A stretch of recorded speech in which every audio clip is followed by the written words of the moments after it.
This is Media Sales Mastery, the podcast for media sales professionals.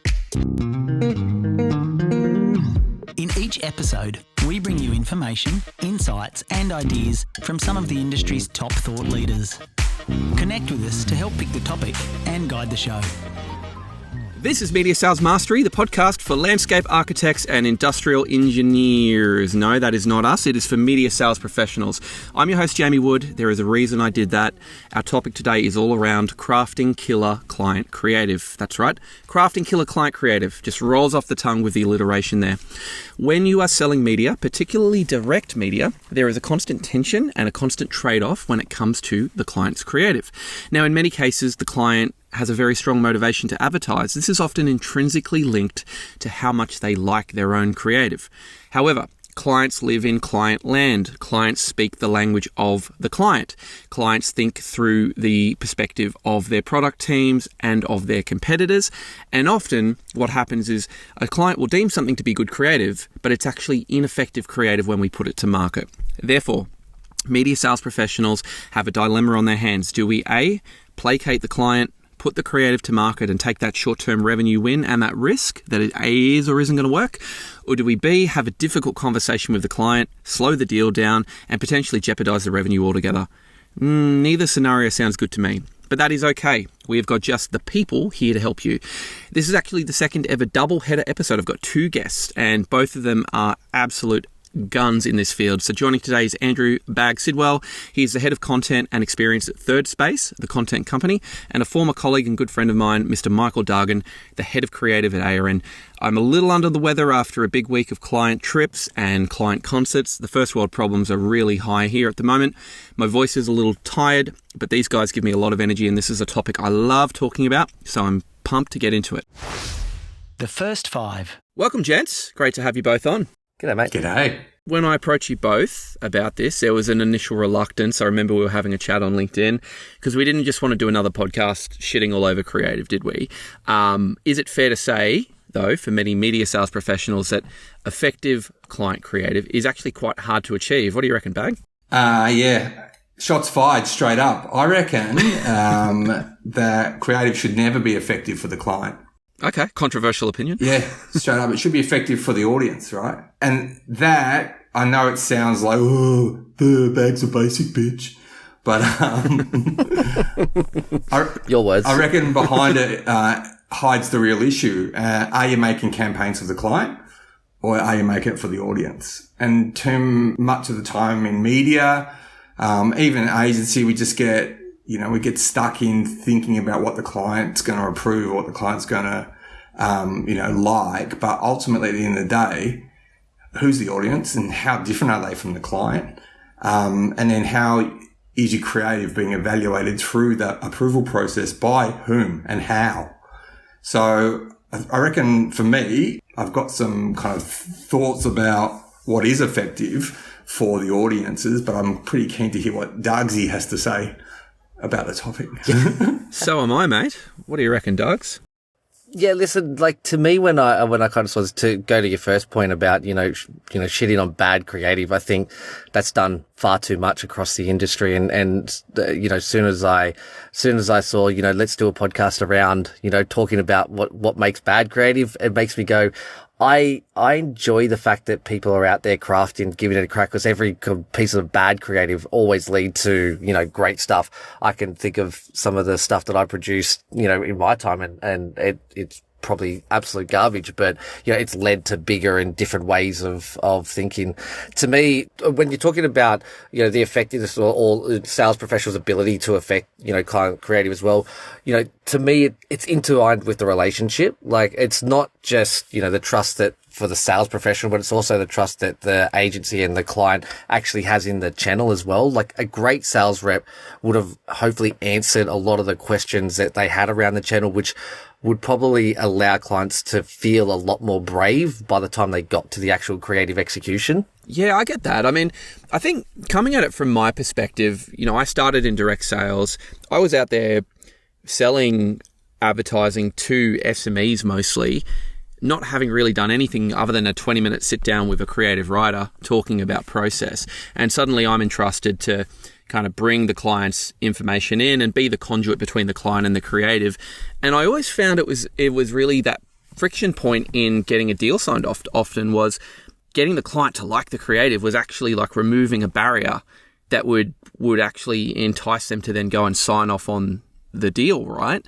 So that's where I think the tension is here is it's like that trade-off between, okay, ease of transaction, helping the client sort of navigate the buy, giving them confidence and comfort to come on board. But then it's like, I don't want to create these barriers for myself by starting to get really precious about the creative. And I know that sounds crazy, but that's like 23-year-old me, and my perspective was, it was difficult because you're wanting to do the best thing by the advertiser, but you also have to navigate the fact that you're really kind of having to have a difficult conversation with them about something maybe you don't even really know what effective creative looks like either.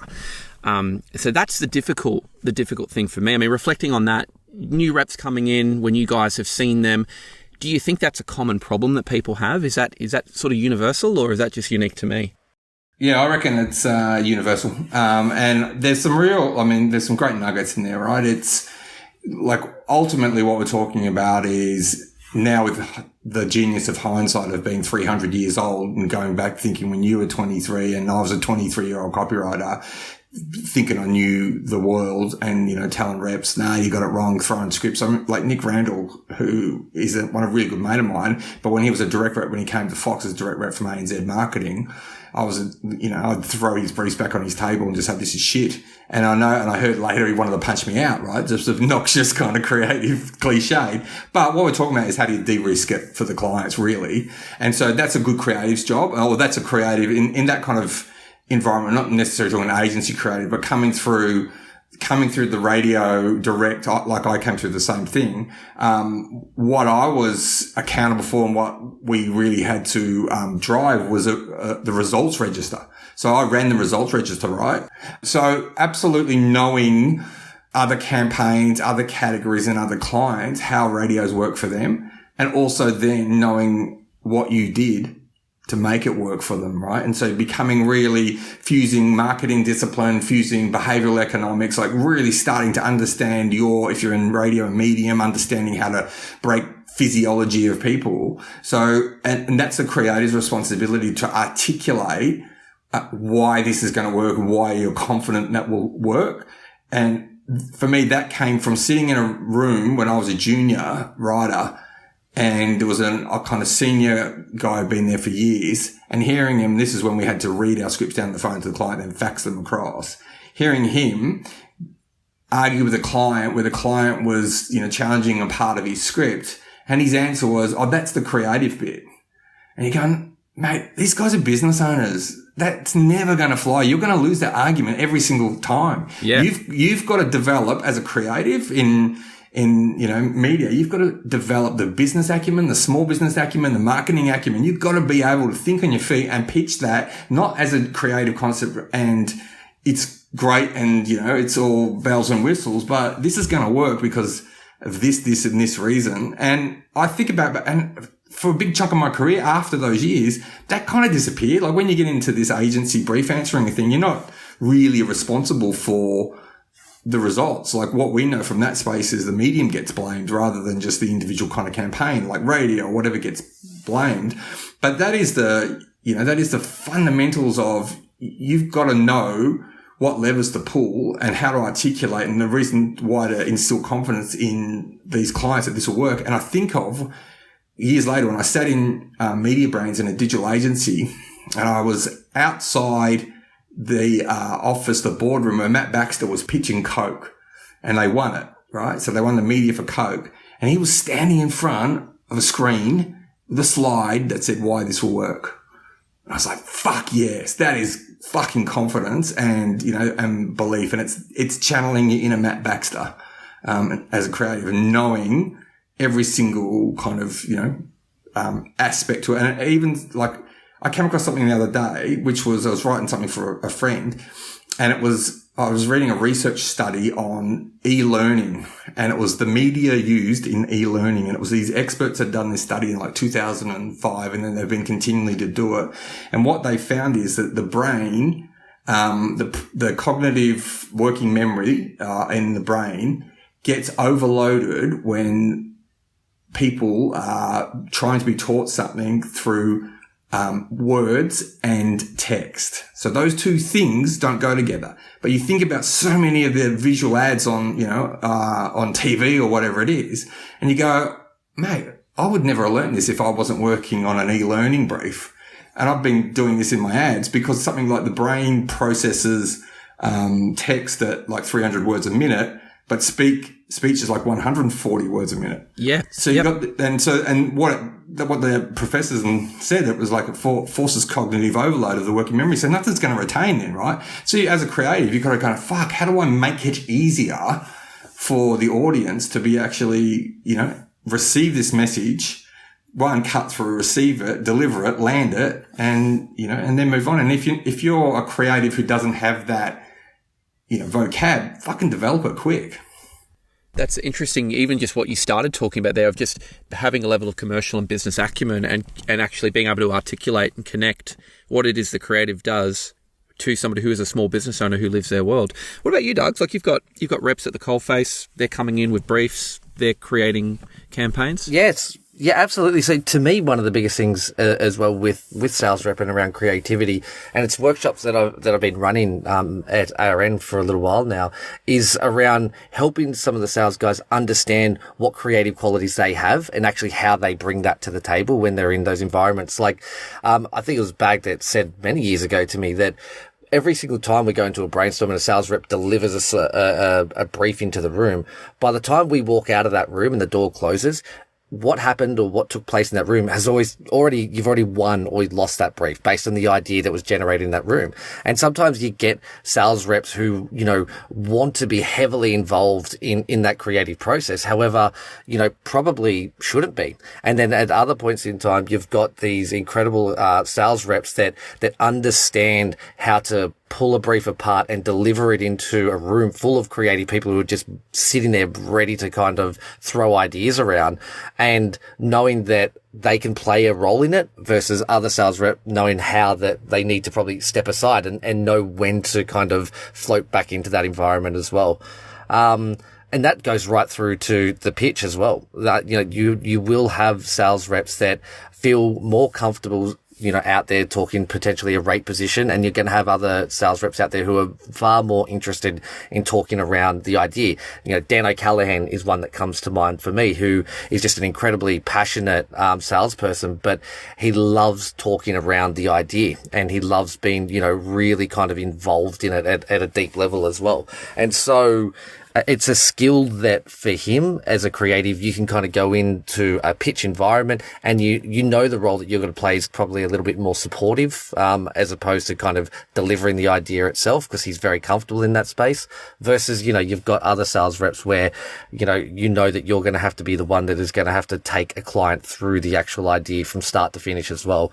But going right back to the beginning, helping and teaching the sales guys to understand what level of creativity, not what level of creativity they have, but because I believe everybody has a level of creativity. It's how they apply that creative, understanding what it is that they're good at. I know one of the things that, again, Bag and I have spoken about quite a lot in the past is all around divergent, convergent creativity. And, divergent creativity is, quite often the creatives in the room sitting there bouncing around 100 different ideas and feeling really quite comfortable with it. Whereas a sales rep most commonly leans a little bit more towards convergent, where they just they're applying the brief, they're applying the metrics that they know are going to come. They're already starting to apply some of the stuff, even their relationships and the conversations they've had with clients.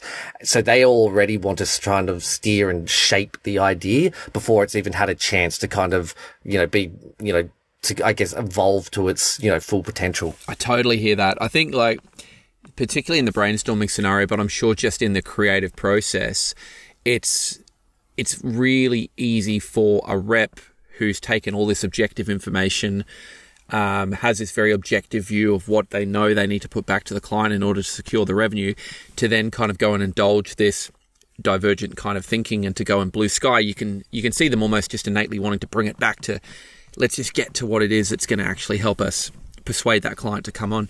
Totally. It's a classic, like, sales reps, I think, when they come into, a media business, they're handed the tools. It's the tool belt that they're kind of given to be able to go out there, and they know how to kind of use it. So they instantly gravitate towards, for me, for instance, working in radio, it is, I need a breakfast show tactic, or I need this to sit within a drive show, or I need this talent to play a role within it, as opposed to really removing themselves from that and stopping themselves from jumping to the tool belt, thinking about the solution, and then working out what tools, to apply to it afterwards.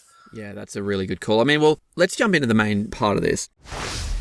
Media sales mastery. Because we've kind of got like three, I guess, rough kind of like outlines of topics that we think we want to unpack. But I think where we got to start is just at the basics. What are the hallmarks of effective creative? So let's be like media agnostic. Creative that's going to work for the audience, back to your point.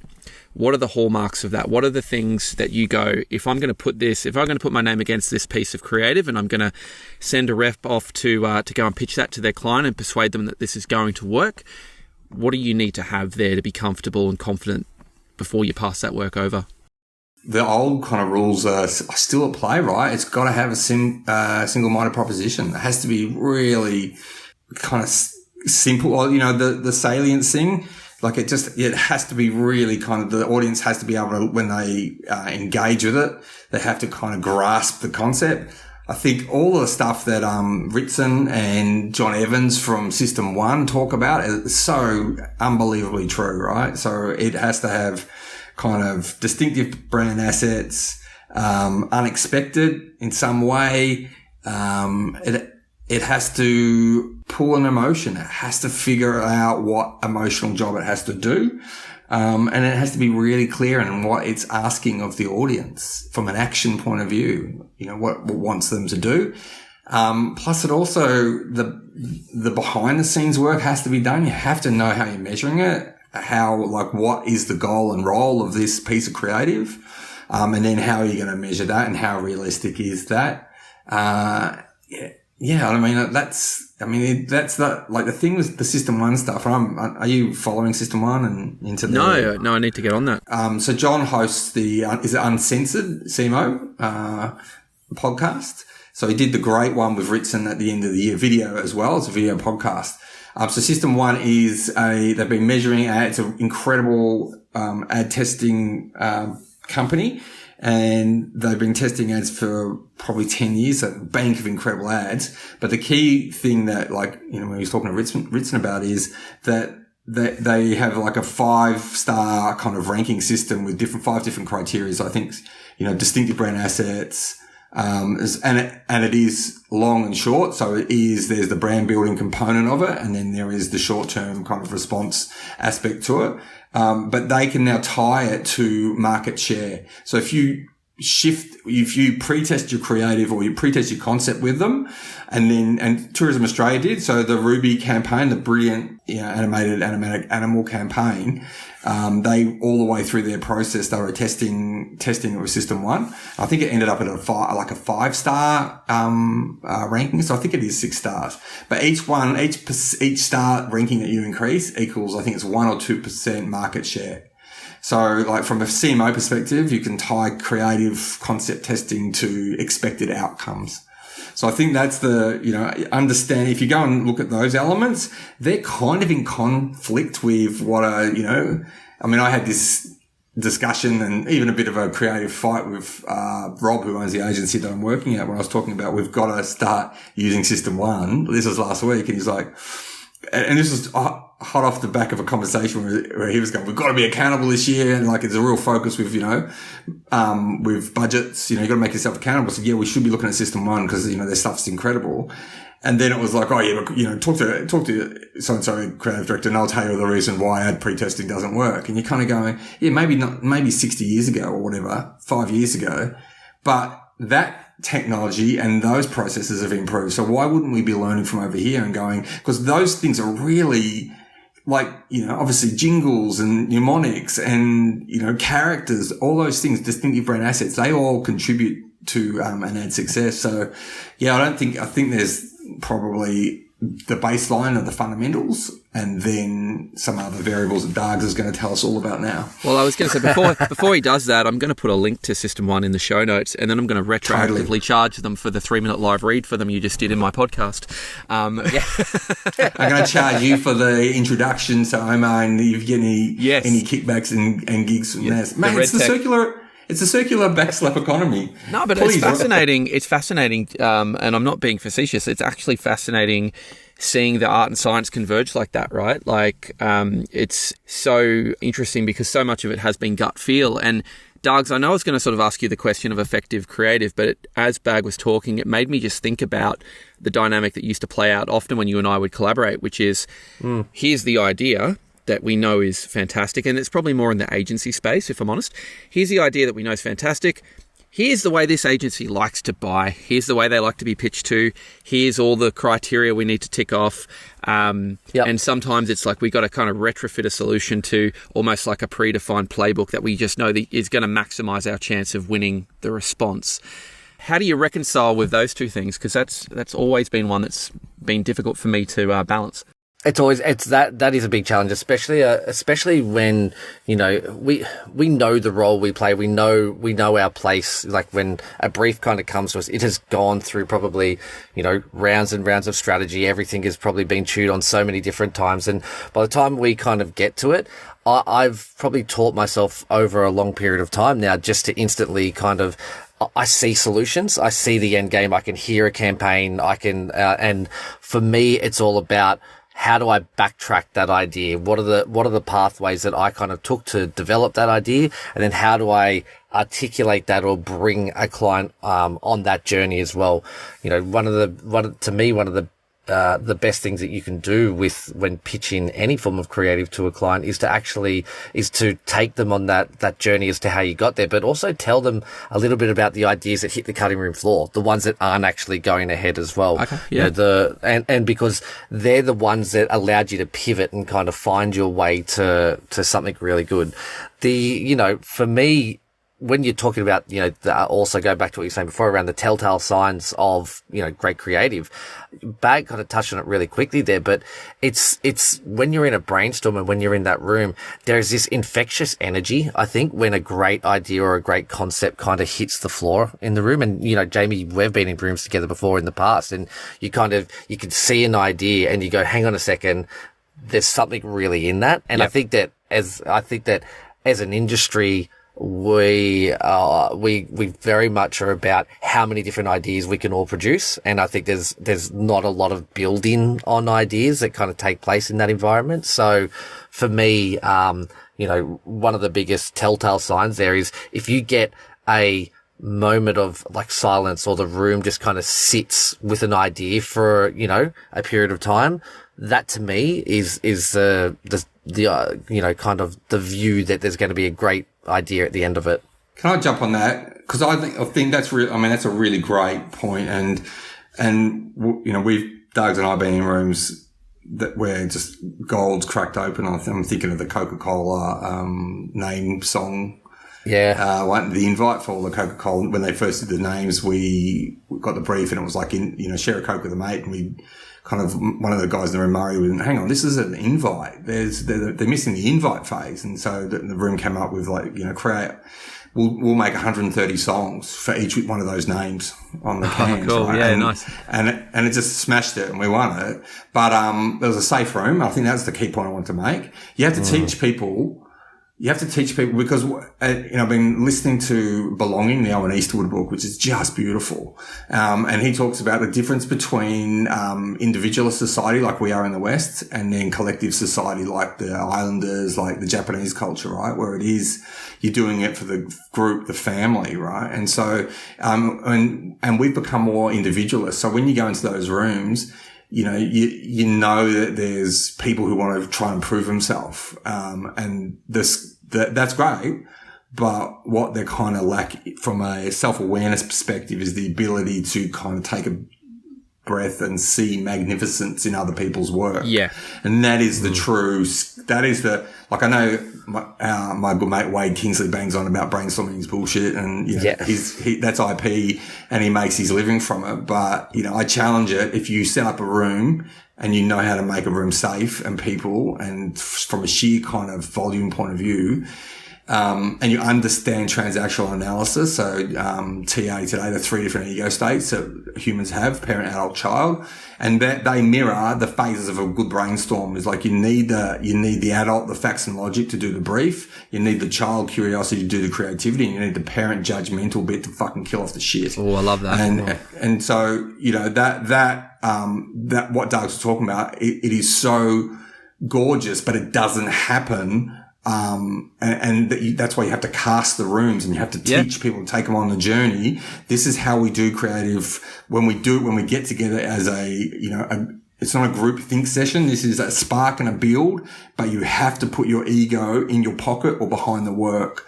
And then the room has to develop a language of safety to be able to safely call out, hey, you kind of, and it's really hard. I mean, we went through that phase where we learnt from the what if people that Lizzie took us on that brainstorming thing with the what if group. And they had this thing called greenhousing, which is about and it's a beautiful concept. A new idea comes out like a blade of grass, a tiny little blade of grass, and it's so easily trampled on. And your responsibility as a group is to greenhouse it, is to protect it and nurture it, right?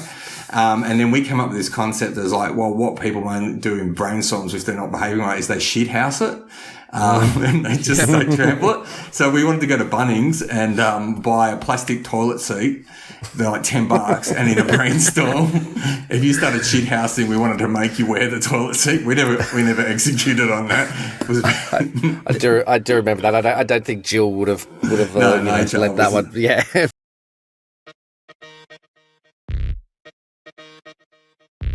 Hey, this is Jamie. If you are enjoying this podcast, you should check out another one we did with the masterful Andrew Bagg Sidwell. The title of the episode is The Pitch Economy, and it touches a little bit on the creative space. It touches a little bit on process. It touches a little bit on just pitch methodologies, and it's a really good kind of just a good listen. He's definitely someone who really knows that space better than anyone. The other one that's worth having a listen to is all around balancing the audience and the advertiser with my good friend, Mr. Andy Prokopis. Now, he's a colleague of Michael Dargan. He did a podcast with me recently.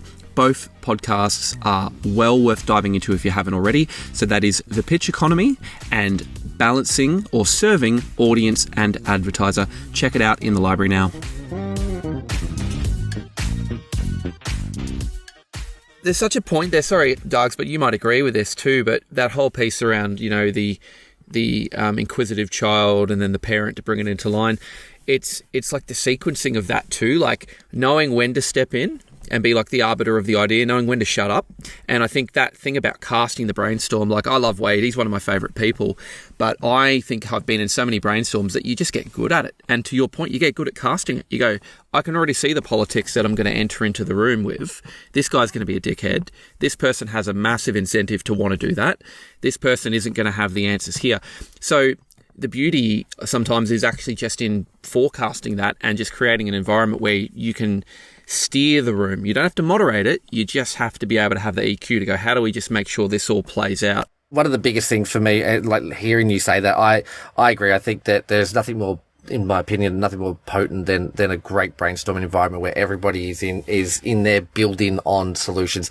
I've been in shocking ones, but when you're in a great room, one of the biggest, tools for me that I like to use in the room, and one of the first ones that I teach, people that are coming into our business, like new guys into our integration teams and stuff, is all around signaling. And again, I could have been you, Bag, that taught me this one, or it could have been Fishy, I'm not sure, but it was all around signaling in the room what the intent is that you're actually doing. And I feel as though it's just one of those most simplistic tools that, if used, it can be so effective. So, as the amount of times I've sat up there, whiteboard marker next to the whiteboard, and you just need to signal to the room what phase you're in the brainstorm, what you're asking for the people in the room to contribute towards. You know how to kind of signal to stop something. When the Bags idea, I totally had forgotten about the analogy around greenhousing, but fuck, I wrote it down. I'm going to go back to that again.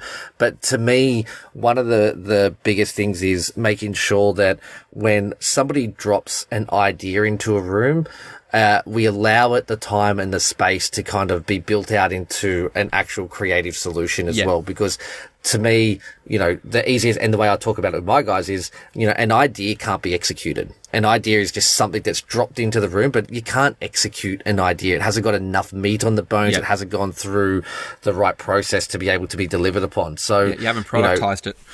Totally. Well, just don't kill ideas. Do you know what I mean? Like, because, you know, those ideas could be built into something a hell of a lot more. So on the signaling thing, it's funny because Rob brought it up again the other day. So Rob, who owns the agency, actually for a period of time worked for What If, and that's where I learned it when we did that What If course. And so signaling also in brainstorms, it's a really great way to get an idea up. So the signal is, hey, this might be a bit stupid, so please don't kill it. There's something interesting in it.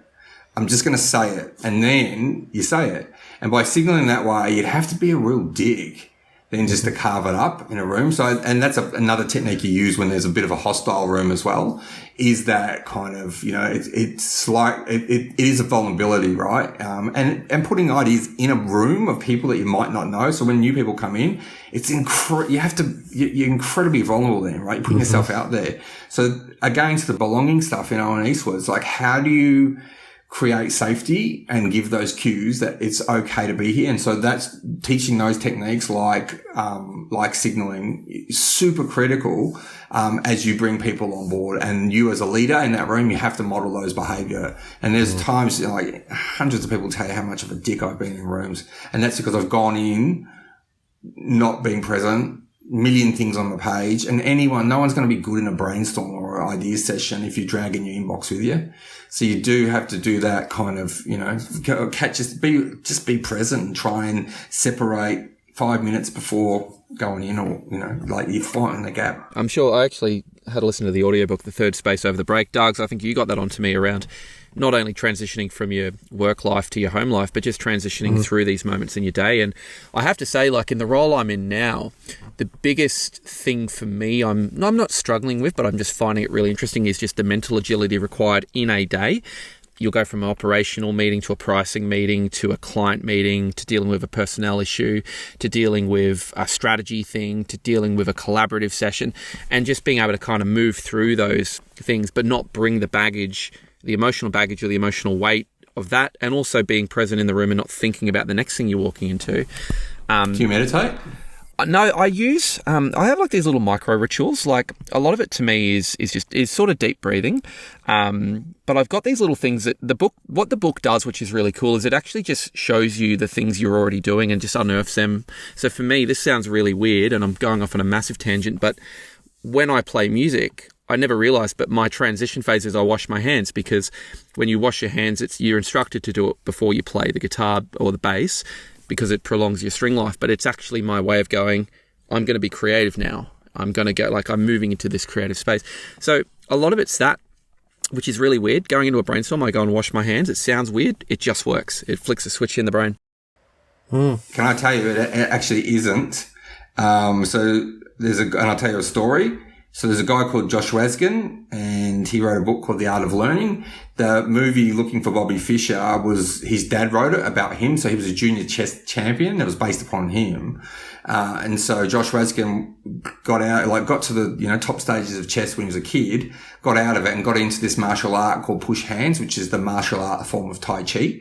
And then he got to like the world championships in Taiwan, and, you know, they changed his match and only announced it in Cantonese and all these kind of dirty tricks because they didn't want an American to win it. And then he got beaten by an illegal move. So he went back home and trained for a year for illegal moves. And in it, he documents his training ritual. And so his whole book is about the similarities between a a mental sport and a physical sport, and what the learning kind of techniques are. And his training rituals were like, and he talks about like it was it was this song, and he would do his training, and it got to a point where all he had to do was think about the song, and he would shift into that elite performance mode. So whether that's flow, that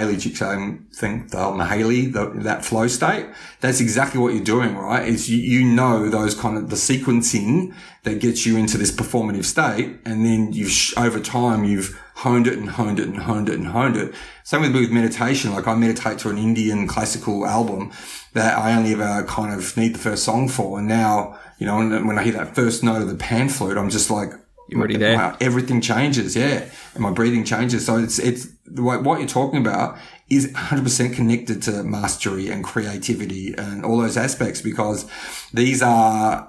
And I remember chatting to this guy called Dave Insel, and they just set up this platform business called 90 Seconds. I think it was a video company, and he said to me, "I'm going around to all these different, you know, CMOs and CEOs, and they have all got some kind of ritual." Meditation ritual. And he's like, you know, when you're at that higher performance level and you grow in your career, you've got to have that, you know, ability to calm yourself and center yourself. And, and like when I learned to meditate, and it was a decade ago, and it was, Doug's was in the team, and we had these new characters start, a designer who thought he knew everything.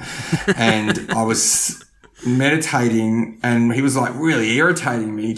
And then I started to learn to meditate, and his stuff, it was just like it was coming at me in slow motion. I could just step around it. Yeah, wow. And it just feels like it slows down time across day. And so the thing with meditation is, you know, you do it in the morning, you do it at night, you kind of get it into a ritual, and you feel the benefit across the day. It lasts long, and just stuff that, you know, that normally, you know, you obviously got your rituals and you know how to do it, but it's just another layer for you to be able to, the fluency of your thinking that you need, your brain to be kind of constantly performing.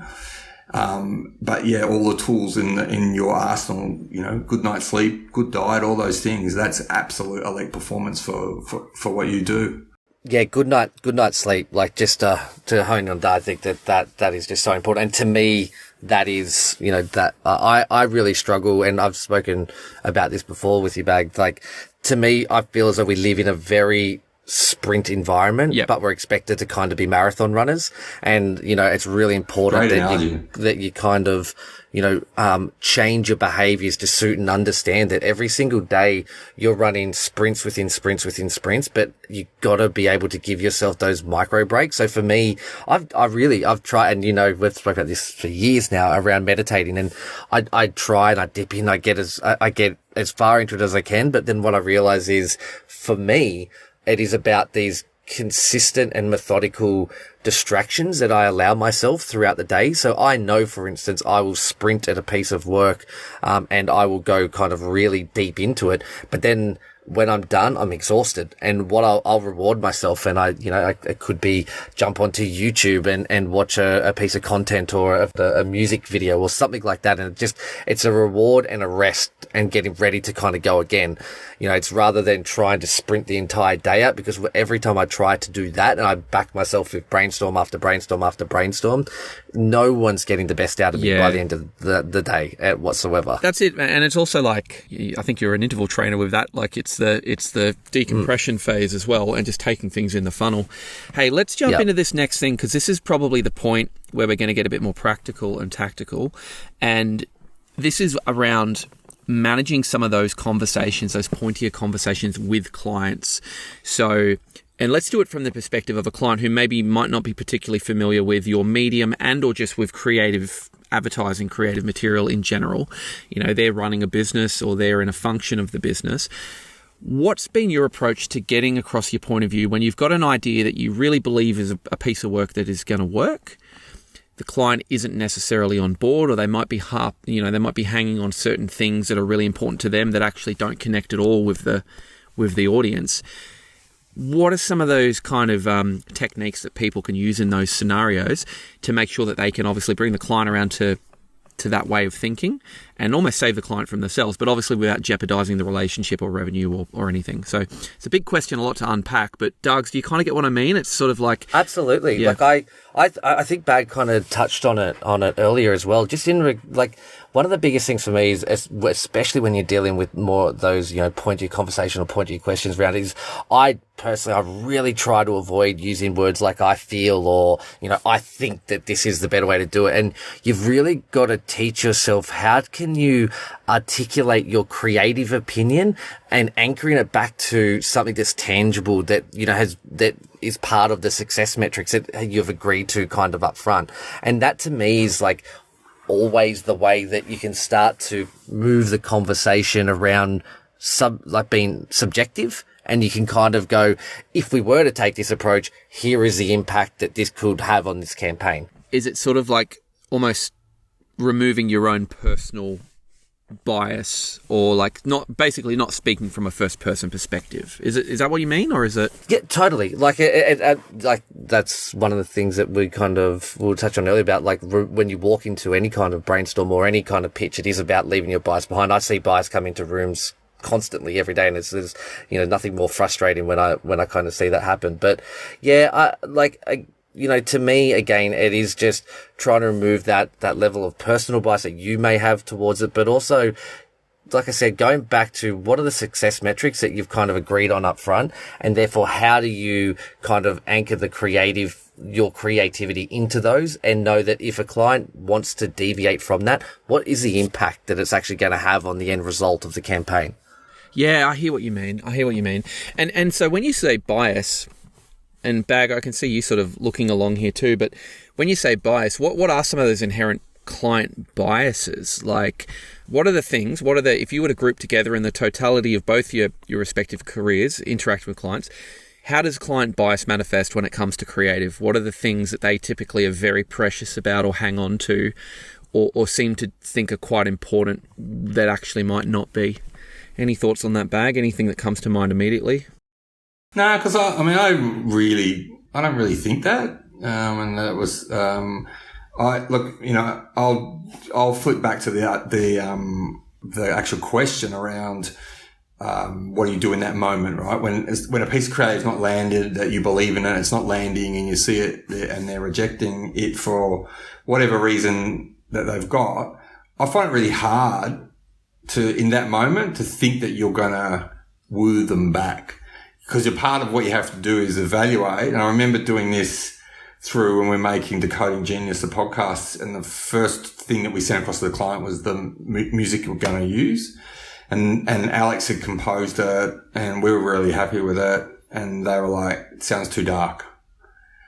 And from there, and I remember chatting to Alex, this is at GUE, and Jules's husband, Dargsy. Ah, yes. Mr. Smith. And then I was like, they're not going to unhear dark. That was my first thing. I was like, we can't try and, magic tongue our way out of this. So like, it's a kill for me in that moment. And so it is having the real, a psychologist told me, the first psychologist I ever went to is like, how do I handle creative rejection? I asked him that because I was like, people say don't take it so personally, and you go, well, it is personal. Creativity is personal. I've dug into my past and my history and experiences. And he was like, well, you got to do this. You got to go, is it true? Is it false? Do I need more information? And then about 2 years later, I read Emotional Intelligence, the goal book. And that was how do you short circuit from your kind of amygdala to your kind of rational thinking cortex of your brain. That's the same thing. It's the same technique. It's kind of like stop emotionally reacting, think about it, right? So like, I don't think I genuinely, because part of it is also is like, are you creative? If you're emotionally invested in it and you kind of feel rejected in that moment, it's probably best not to open your mouth because you might say something shit. And from that emotional place. So in that moment, you kind of then have to let them speak. Let them talk about, okay, what is it what's not hitting it for you? And then really get them to tell you what's not working for it. And then think about it and go, okay, well, I'm going to go away and think about this because I still believe the essence is in there or whatever it is. And then you go away and you think about how you represent it in a different way or what is it that that you haven't illuminated that they can't see. But I think the ego thinks you can think on your feet and magic, bring this concept back to life. But the human goes, does that win people over in the moment? It's not like a rate deal. You're talking about a subjective thing. So let them talk, get them to talk, hear their opinion, validate it, and then, walk away and go, is it a kill? Is the idea dead? Is what they've said actually true? And I've had it, we lost $1 million pitch once, and I led that pitch, and it was the Virgin one, Doug's, and we pitched a digital radio station in a fire truck. Yeah.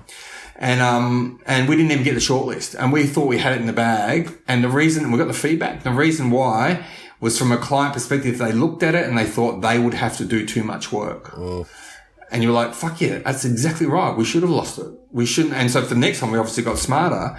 But yeah, so I don't, inherently, I'm not that attached to what I've created, because I don't know what I don't know, and I can't see in what they know. And they might bring something, they might see something and you go, oh my God, I didn't even think about that backlash they'll get in social media if they even say that word. Yeah, okay. You know what I mean? Yeah, so think of, our job as creative and sales team together is to keep the ball in the air and alive. And that's it. And so, in that moment when there's a form of rejection or, objection, how do we keep the ball alive? Yep. And what I've seen not work is, doubling down on the same idea. Like digging your heels in and post-rationalising it. Yeah. Okay. Yeah. Cool. Yep. And your body language and all those things, right? And the mood shifting, because you've heard, you don't handle rejection really well. And you got to, and very rarely I just don't like it. It's not, you're not going to get that. That will just be a really unsophisticated kind of client. And if you have the tools, and like you said before, the emotional intelligence to kind of go, okay, cool. What is it about it? Is it whatever, and probe them for it and get a conversation going, and the ball's alive. So, you're in play. It's a good call. And I'll jump to you in a sec, Doug's, but it's a good call. Even I just don't like it. You're not going to hear that. What you'll often hear is actually, oh yeah, that's good. And it's nah. That's a moment I've got to probe, because that's a polite way of saying they don't like it. So oftentimes it's you're looking for the reverse signal, and leaning into that is actually important.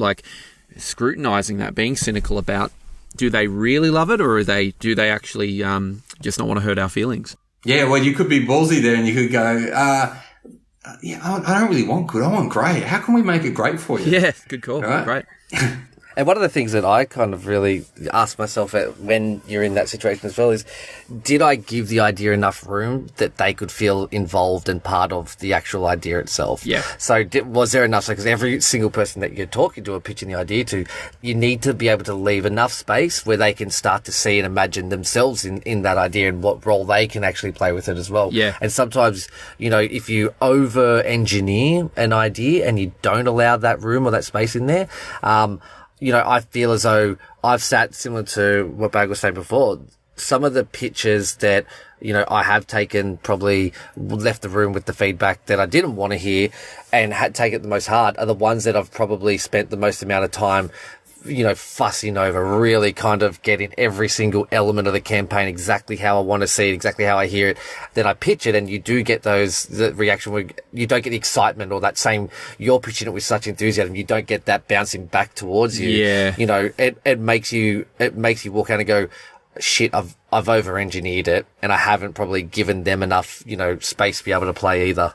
That's a really good call. I mean, one of the things I know from a pitching standpoint, and this was something that I did cover on the podcast with Wade, or he probably took us through it, but it was always a bit of my ethos too, was you pitch an idea in those phases, right? And so it's what's the thing that's super unoffensive that we can all collectively agree on?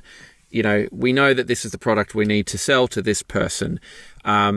And the way we're going to do that is through utilizing this talent. And we're going to be looking at, it's trying to kind of get to a point, and it's sort of going, do we all collectively agree on all these things?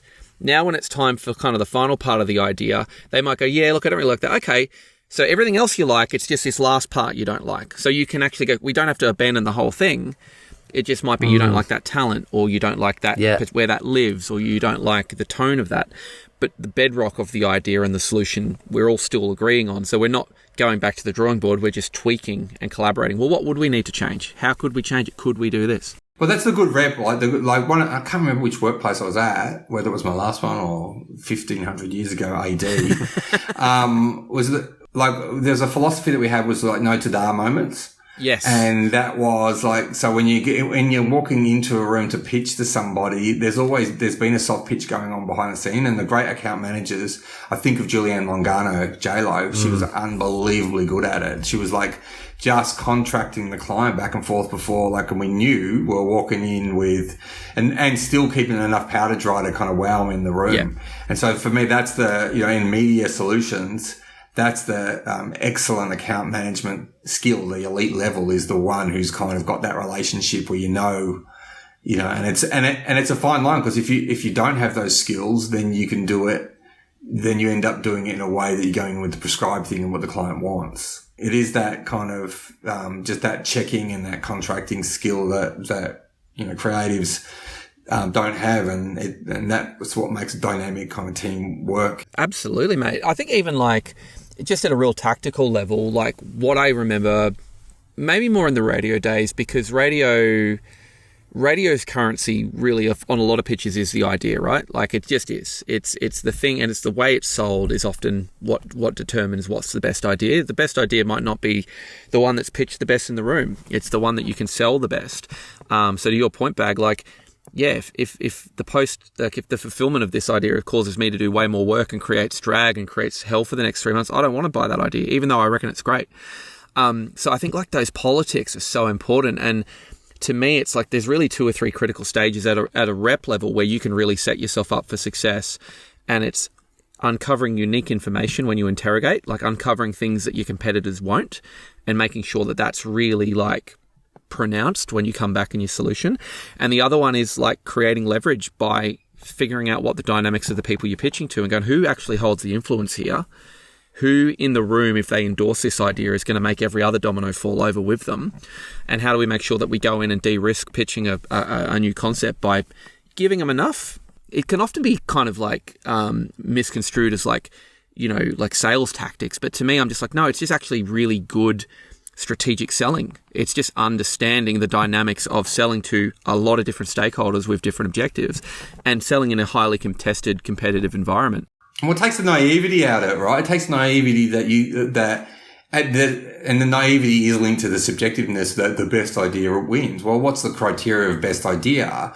And so for me, the best idea is the one that sails through all those fucking checkpoints, right? And that is the craft of, like, this podcast is called Sales Mastery. That is elite level sales mastery, understanding the invisible barriers that, that will determine whether your business is successful, your proposal, your solution is successful, and just going in on ego. Oh, yeah, we've got the best idea.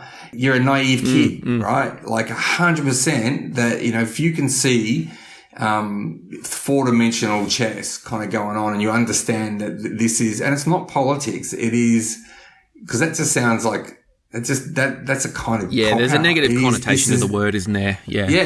Yeah, but this is how business is won and done, and it just is. And if you understand that, then and ultimately, when it gets to where it's gonna have its best chance possible, because you guys have come up with it, and you know your audience, and you know what they're into, and whatever. Yeah, and the people all are invested in it because they've been, to Doug's point, they felt like they're part of that process as well.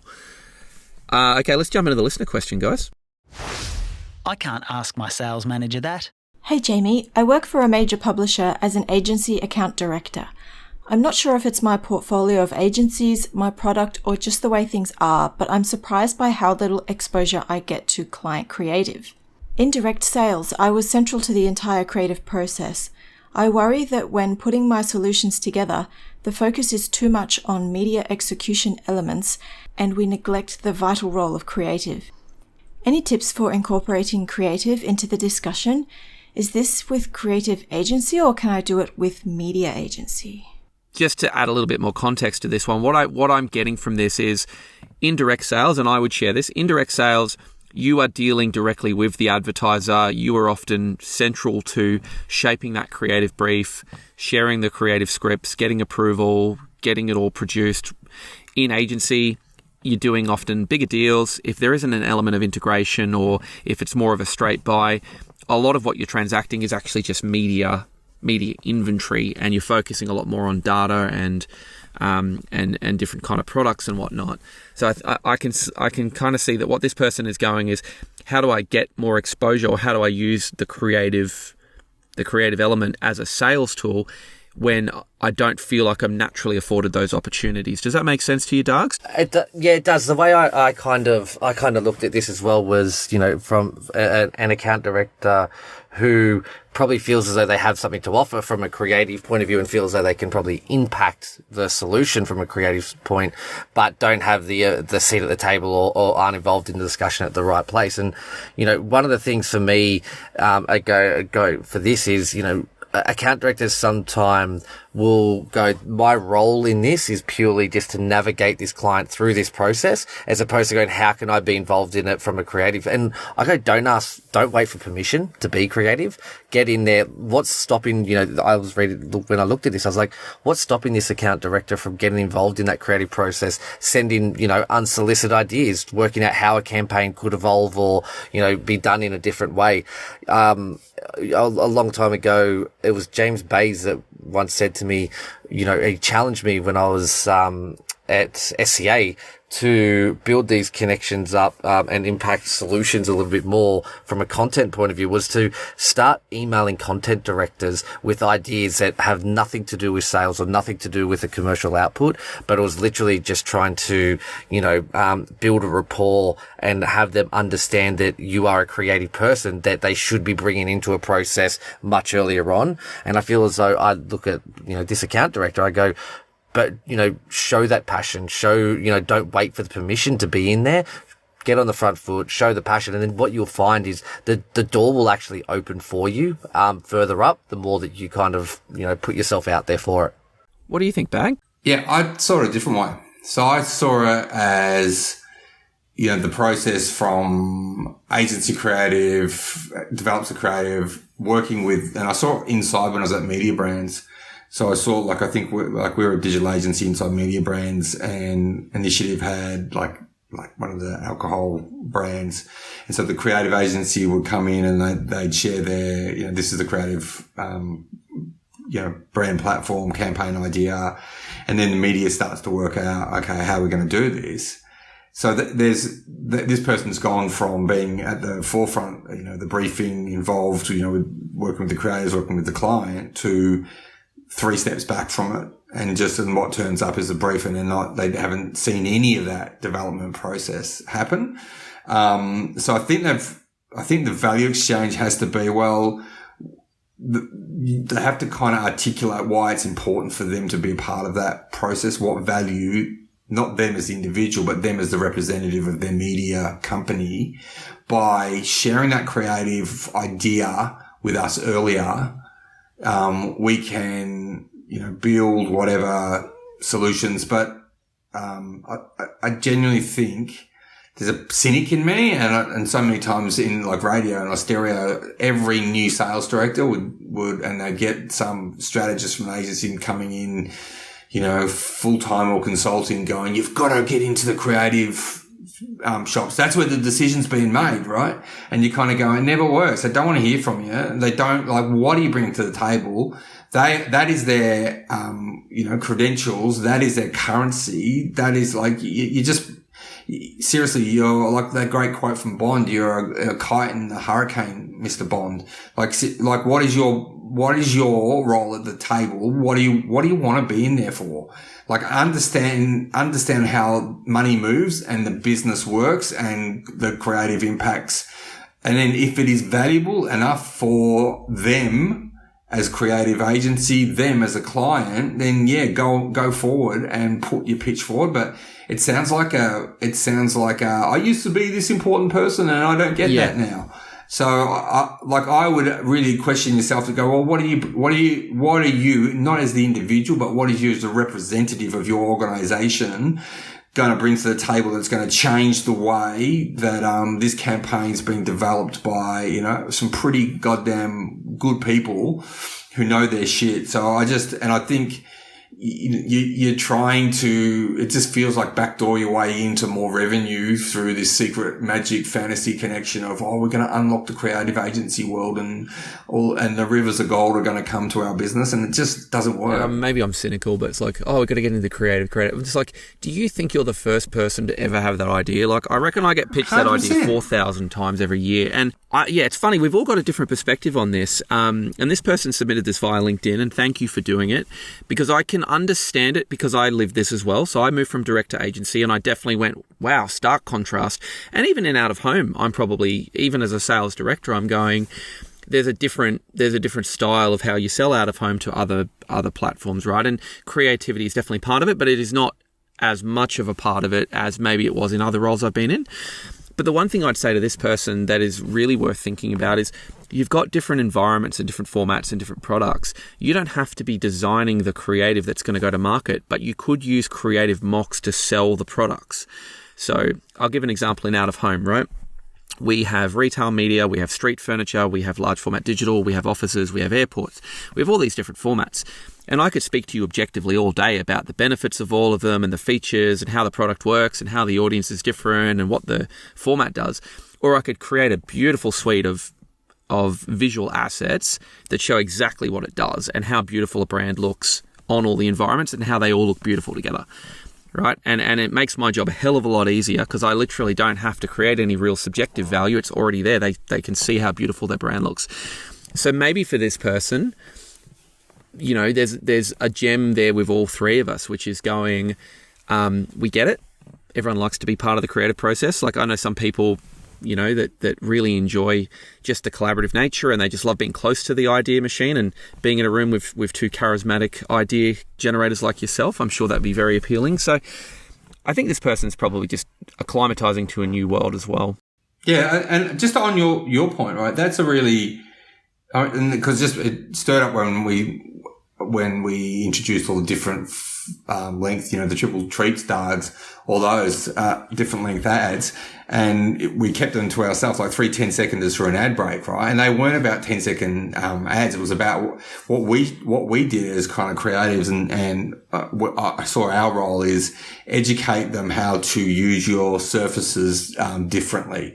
And so, to your point, it's a great point. It's about, like, not just here's this at home or whatever it is. Like, for the 310s, I still remember that, like, pitch that I did. It was proactive.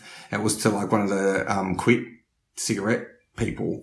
And it was like, the Austereo ad breaks were so long at the time, and then Nova was hammering them. But, like, in this instance, it was a positive, because it was like 3 10-seconds through the ad break actually equaled the length of one cigarette craving. And so I kind of created this story of coaching you through a cigarette craving, but I just happened to use the inventory of these 3 10-seconders. And so as an in-house creative, I knew these different formats and knew how to use them. So it's a really great shout that you've got. So instead of turning your creative that way to the market, turn it this way in-house to your people and come up with really interesting ways to use your channels, surfaces, mediums, whatever it is. Not just, I'm going to try and make pretty brand ads, because they'll never see it. The creatives agency won't see it. They'll just go, you poor cousin, kind of try hard. Adshell, obviously, which is the street furniture advertising business, which was acquired in 2018. But when Adshell was a standalone proposition, where they used to just sell the advertising on the bus shelters, and then they'd have some rail assets. And I say this with the utmost respect, it's a very one-dimensional product if you're looking at the specific product, right? The product itself is a static panel at that time. It wasn't even digitized. But they were incredibly good at showing how you could do a really cool special build, how you could make it like an interactive billboard, how you could just kind of take advantage of the natural environment around it, how you could just find a way to make the creative just feel quite cool and pop. And suddenly you're creating a bit of a halo around the product. Therefore, when I need to buy 200 static street furniture panels, emotionally I feel better doing it with you guys, because I still like I still feel like the product has some edge, and I emotionally connect with it because I like it. And even the narrative they build around it, around like, you know, own the consumer journey or shine brighter. Like, I think they used to have a really good example of really good trade marketing, making a relatively straightforward product feel like a lot more. But the mechanism they always used was the creative, right? It wasn't the product features. It wasn't the rational data. It was the creativity that this is the canvas that you've got here for creativity. It was a challenge, right? In that sense, it's like laying down the challenge. And it's great advice for, you know, this LinkedIn question is like show how to use it, challenge that. Can you do it, be as creative as we can with our own thing? And you should be the masters of your own surface, right? To go back to what you were saying before, Bug, about, you know, the playing and looking at, you know, for us, it's that ad break and you know, how many 30-second spots you can put in there, but how else you can kind of use that. You know, some of the great account directors that, you know, we work with as well will kind of not view it as an ad break, but view it as an ongoing content opportunity. Yep. And then that allows us to then facilitate different conversations with our content directors, because they're far more willing to trade off, you know, the premium content airtime if they know that we're treating it with the same level of respect and creativity in which they do as well. So it's about kind of transitioning that conversation. I promised myself I'd go this podcast without referencing Andy Prokopis, but he had a saying that I just loved, and it's a big inside joke, is we used to love getting deals over the line that were integrated AF with not a drop of content airtime. So it was like, how do we almost like use sales inventory and sneak it through the listener so they think that it's, you know, that it's actually part of the content. And the reality is most listeners don't delineate. Like, I don't think there's any listener who goes, okay, that's a paid promo. Now we're into it. Yeah, and I'm sure they know when they're in the ad breaks. But yeah, that whole approach I think is really cool. And it's really cool to sell because you start to kind of realize really quickly, like, we're really selling increments of like 5, 10, 15, 20, 30 seconds of the same sort of units, but you can pretty much kind of turn them into whatever you need to with the right kind of, you know, approach and the right kind of thinking. So it's, integrated AF and not a drop of content airtime. I have to credit Andy for that one. It's an interesting finish because it goes right back to the beginning of what Bag started with, which is around what is an effective campaign. It's audience first. Yep. And it really is thinking about what the audience is, you know, they're the ones that determine what is an effective campaign. I love the way you have just wrapped that up beautifully, Doug, because I feel like we could just bang on for a couple more hours, and maybe we do need to get into something else, guys, but I totally agree with the way you wrap that up, mate. Like, to me, it's maybe the takeaway is, as a rep sitting there in front of a client being tasked with telling their brand story, and I'm stealing this from a previous podcast from Roy Hawker, but he said, think of it like you're the most cynical member of the audience, and your job is to kind of do an investigation into what's going to connect me with that business.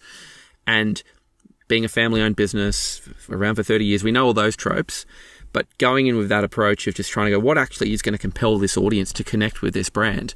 Like, that's my job to find that out. That is a really good way to finish it and to start the pod. So thank you, guys. Anything else? What's going on in the world of Third Space, Bag? How's that all? You've been there, 6 months now? How's it all going? What are you working on?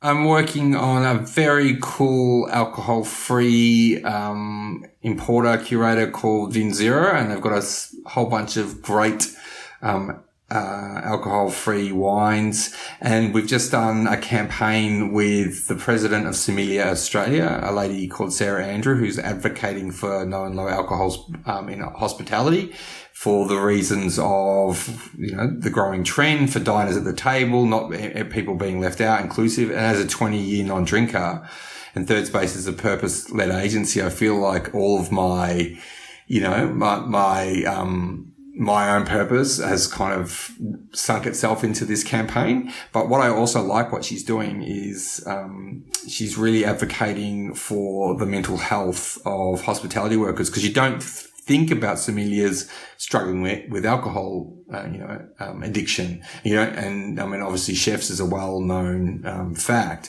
and she lost some friends, and people, lost their jobs in the industry. So she's also advocating that, that even that staff drinks in hospo, there should be no low alcohol options and there should be education. So that's a little one that I'm working on. I'm really loving, and so one of the drinks that they've got is a brand called Venata, and it's sparkly bubbly, and it's probably the best alcohol-free bubbly that I've tasted in 20 years of not drinking. So I think that's what I toasted in my video when I did 20 years. I was drinking that product. So yes. That's cool, man. What about you, Dogs? We've got a pretty exciting year ahead of us. We had, 2022 was obviously a fairly large merge between ARN and Grant, which, took our footprint from being a very metro-facing, radio network into a full national kind of facing into over 100, and I think it's over 140 different regional markets now as well.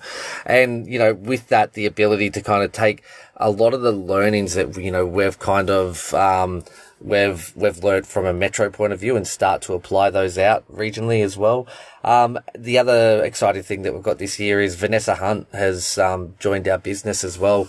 And Ness has really kind of brought a really differing view and opinion on audio. Like Ness obviously has a very steep digital background, and so her ability to kind of challenge some of the ways that we're already looking and thinking about audio is pretty exciting. So I think that some good work coming up this year.